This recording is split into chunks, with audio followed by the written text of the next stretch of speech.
안녕하세요. 레이나맘입니다. 한국인이 가장 좋아하는 색이 파란색이라고 합니다. 파란색은 또 신뢰를 상징하죠. 그래서 기업이나 이런 이미지에 파란색을 많이 넣기도 하고요. 강의를 하시는 분의 경우에도 이 파란색 넥타이가 좀 더 안정적인 믿음을 준다고 해요. 오늘 누군가에게 믿음과 신뢰의 이미지가 필요하다면 파란색 계열이 좋겠습니다. 파란색은 이런 믿음과 신뢰도 나타내지만 또 우울도 나타내잖아요. 화가들이 또 우울이나 세월, 상실을 표현할 때 이 파란색을 사용하고 표현한다고 하죠. 그러고 보면요, 같은 색을 어떻게 보느냐, 그리고 어떻게 표현하느냐가 신뢰와 믿음이 되기도 하고요.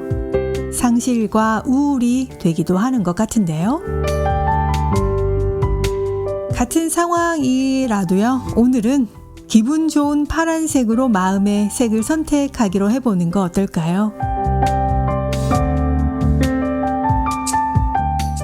최신 뉴스를 기반으로 오늘의 이야기 이어가 보겠습니다. 구독과 좋아요 부탁드릴게요.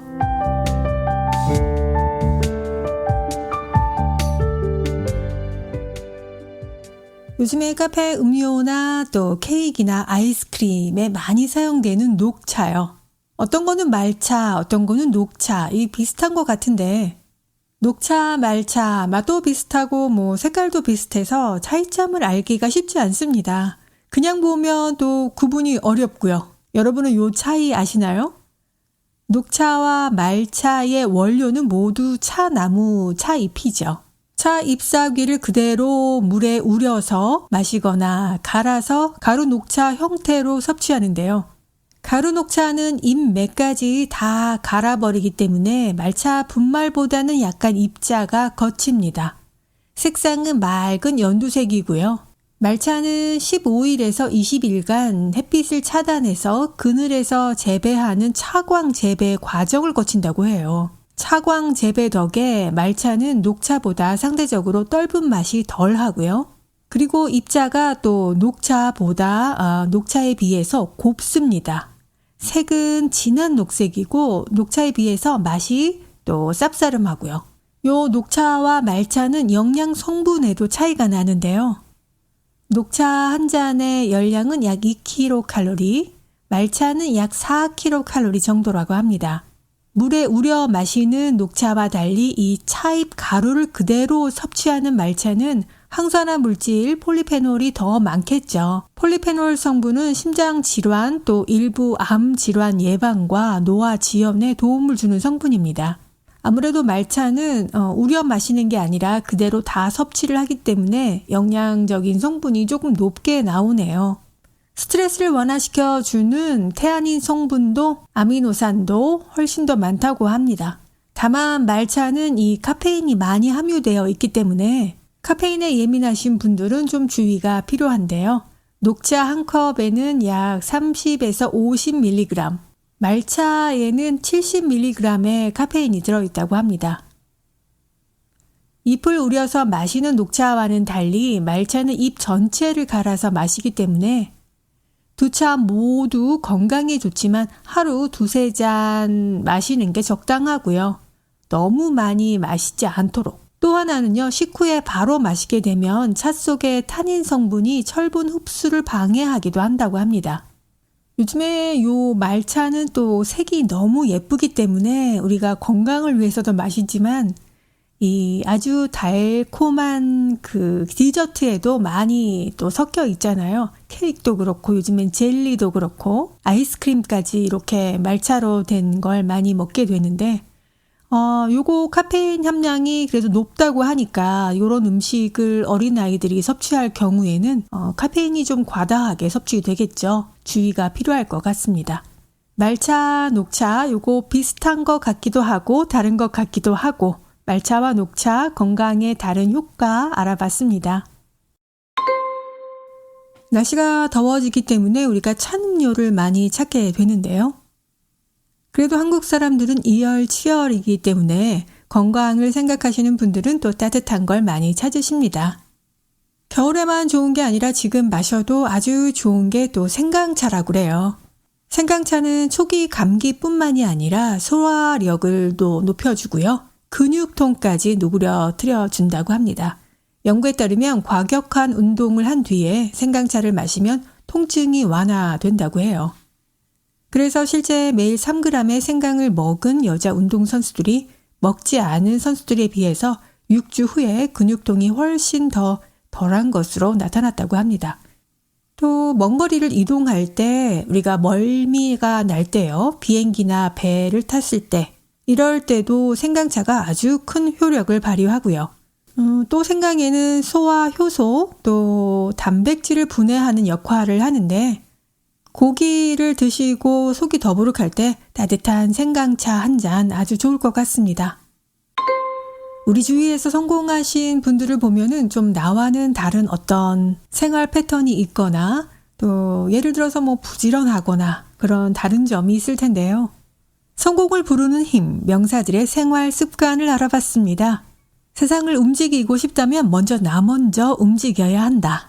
성공의 열쇠는 좋은 습관에 있다라는 아주 명언이 있습니다. 빌 게이츠는 메모하는 습관을 들여라 라고 말하고 있는데요. 이것은 컴퓨터가 아닌 펜과 종이를 활용해서 메모를 남기는 것. 그는 평소에 떠오르는 생각과 아이디어를 그때그때 적어두는 메모광으로 유명하다고 합니다.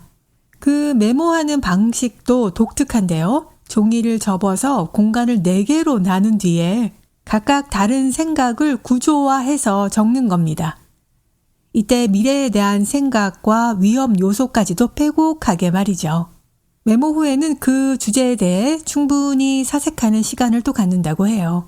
빌 게이츠는 이런 방법으로 위기 관리 능력을 또 키우고 독창적인 아이디어, 그 비즈니스를 발전시킬 수 있었다고 합니다. 우리가 흔하게 떠올리는 어떤 그 아이디어도 그래 이런 거는 흔해. 나중에 또 기억하면 되겠지 하는데 또 막상 시간이 지나고 보면 또 생각이 안 나거든요. 바로바로 그때그때 적는 거 요게 참 중요하다는 생각도 해봅니다. 또 무라카미 하루키 체력과 지구력을 키워라. 일본을 넘어서 세계적으로 열광의 팬덤을 보유하고 있는 소설가죠. 그는 매일 200자 원고지 20매 분량의 글을 쓰는 것을 규칙으로 삼고 있는데 하루에 5시간 내지 6시간 이상 글쓰기에 전념한다고 합니다. 이렇게 엄청난 분량의 작업을 매일 할 수 있는 그만의 비결은 다른 게 아니라 달리기라고 합니다. 하루에 1시간씩은 꼭 달리기를 하기 때문에 하루를 24시간이 아니라 23시간으로 생각하고 계획을 짜고요. 1시간은 무슨 일이 있어도 달리기를 꼭 한다는 거죠. 그는 전업 작가를 선언한 32살 무렵부터 달리기를 시작해서 매일 10km씩 뛰는 것으로 알려졌다고 합니다. 작업을 하면서 하루에 60개피 이상의 담배를 피운 그는요, 달리기를 하면서 담배도 끊었고요. 그 글쓰기를 위한 체력을 키울 수 있었다고 합니다. 또 성공을 부르는 명사들의 습관은요, 버락 오바마, 매일 일기를 써라. 명연설가로 자자한 미국 대통령 버락 오바마의 연설의 비결은 바로 일기라고 합니다. 대학 시절부터 메모장을 가지고 다니면서 매일 일어나는 일을 일기처럼 적어둔 그가 대통령 당선 후에도 일기를 쓰는 것을 게을리하지 않았고요. 그에게 일기란 생각을 글로 바꾸는 과정인데 그가 일기장에 쓴 내용은 주로 일상적인 경험, 그 경험을 바탕으로 한 그에 대한 생각, 자신이 내린 결정과 그에 대한 이유로 구성됐다고 합니다. 일기를 쓰는 이유에 대해서 혼란스러운 생각을 일관된 문장으로 바꾸는 과정에서 더 어려운 질문을 던지게 된다라고 설명하고 있는데요. 그는 일기를 통해서 생각을 명확하게 정리하고 이를 연설문에 적극 활용한다고 합니다. 또 스티브 잡스는요, 명상으로 현재에 집중하라. 애플 최고 경영자였던 스티브 잡스는 매일 아침 20분간 명상을 했다고 합니다.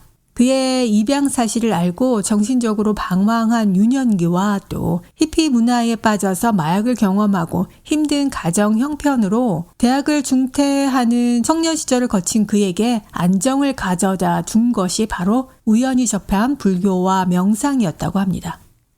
이후에 회사를 설립한 후에도 좀 마음이 어지러울 때는 명상을 통해서 마음을 잡았는데요.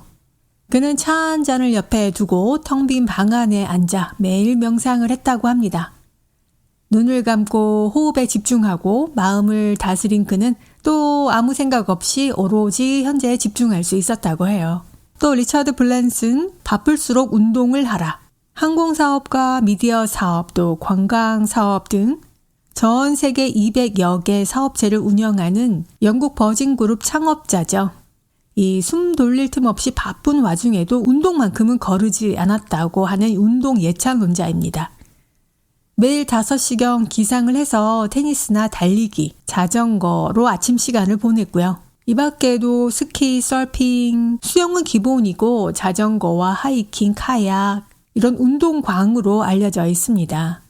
항상 일에 집중하고 있으면 더 나은 생각을 하지 못할 때가 있잖아요. 때로는 좀 벗어나서 다른 환경에 나를 놓고 또 운동으로 나를 단련시킬 때 더 좋은 성공의 열쇠가 거기에 있다는 그의 얘기입니다.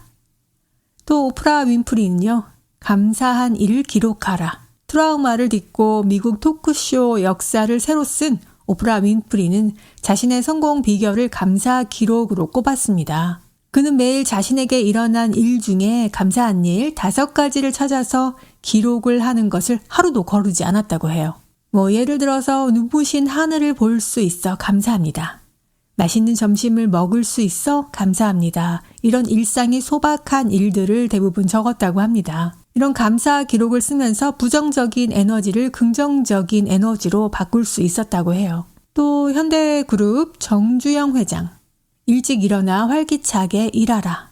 한결같이 부지런하면서 그 부지런을 좌우명으로 삼았던 그는요. 젊은 시절부터 매일 새벽 누구보다 먼저 일어나서 그 가게 문을 열었고 점포를 정리했다고 합니다. 회사를 설립한 이후에도 새벽 3, 4시경에 기상해서 아침 6시부터 업무를 보고요. 밤 10시경에 잠자리에 드는 생활을 유지했다고 합니다. 누구나 다 아는 이야기고 다 쉽게 할 수 있는 것들이지만 이것을 꾸준히 한다는 것은 쉽지 않죠. 역시 부지런하게 나를 단련하고 또 감사한 생각으로 나를 채우고 정신적으로 나약해지지 않도록 나를 단돌이 하고 좋은 습관들을 나의 것으로 만드는 것. 성공을 부르는 힘, 명사들의 생활 습관이었습니다. 여러분에게는 어떤 습관이 있으세요? 그래도 나는 이것만큼은 지켰다라는 조금 그래도 자랑할 만한 습관 하나쯤은 가지고 있는 것. 난 그래도 이것만은 지켰어. 그런 습관이 하나쯤 가지고 있다면 세상이 말하는 성공은 아닐지라도 나에게 좀 더 만족하는 삶이 되지 않을까 하는 생각도 해봅니다. 이 음악이 우리의 기분에 미치는 영향은 참 큰 것 같은데요. 우울할 때 이 장르의 음악을 들으면 뇌신경 활성화에 도움을 준다고 합니다. 바로 클래식인데요. 클래식 음악을 들으면 뇌신경이 활성화돼서 항우울 효과가 발생한다는 새로운 연구 결과. 클래식 음악이 개인의 기분에 영향을 미칠 수 있다는 것은 많이들 알려져 있는데 하지만 이렇게 구체적으로 또 규명이 된 바는 없습니다.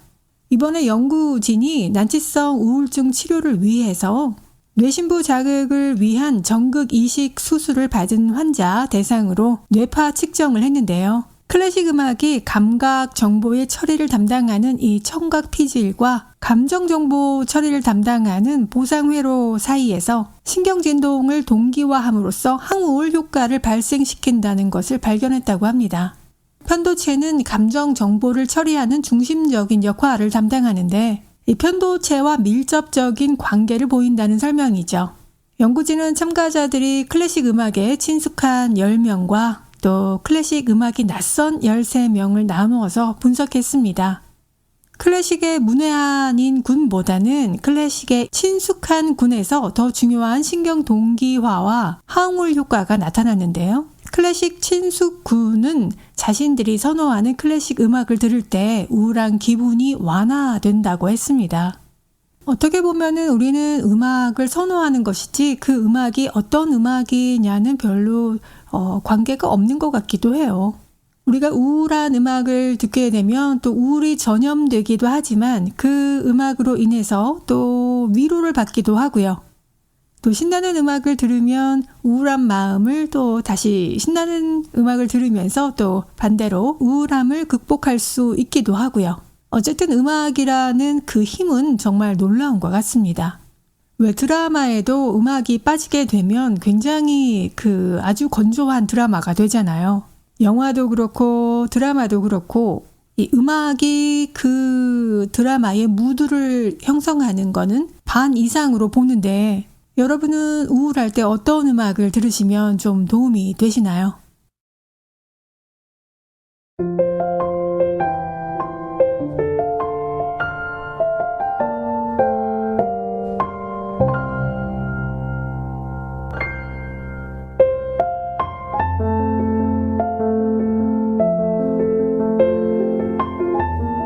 하루를 따뜻하게 시작하는 마음 마사지. 오늘의 이야기는 소중한 약속입니다.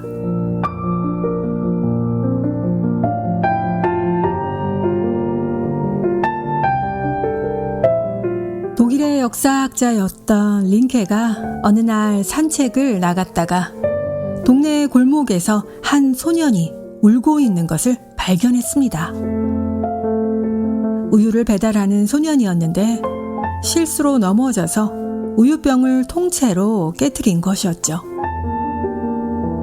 소년은 우유값을 배상해야 한다는 것이 걱정돼서 그 자리에 털썩 주저앉아 엉엉 울고 있었습니다.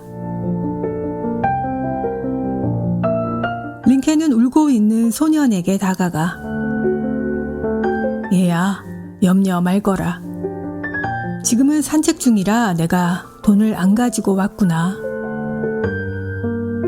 내일 이 시간에 여기에 나오면 내가 대신 우유값을 배상해주마. 하면서 소년의 어깨를 다정하게 두들겨 주었습니다.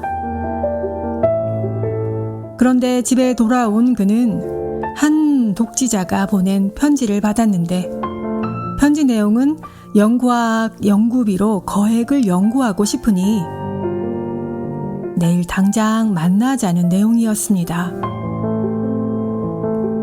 링케는 너무 기뻐서 어쩔 줄 몰랐지만 순간 소년과 한 약속이 떠올랐죠.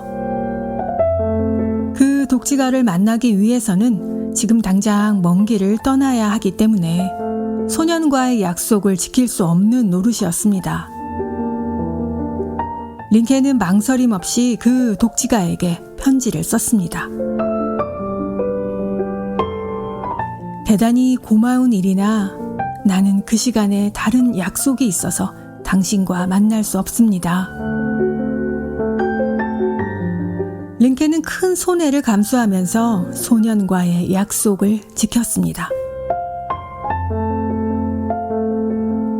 링케의 편지를 받은 독지가는 순간 상당히 불쾌했지만 전후 사정을 알게 된 후에 독지가는 링케를 더욱더 신뢰하게 되었고요.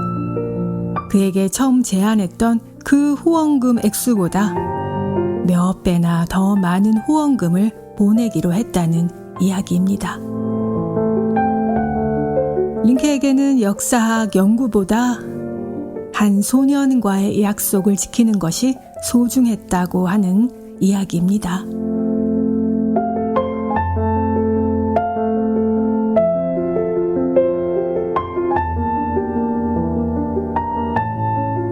하루를 따뜻하게 시작하는 마음 마사지였습니다.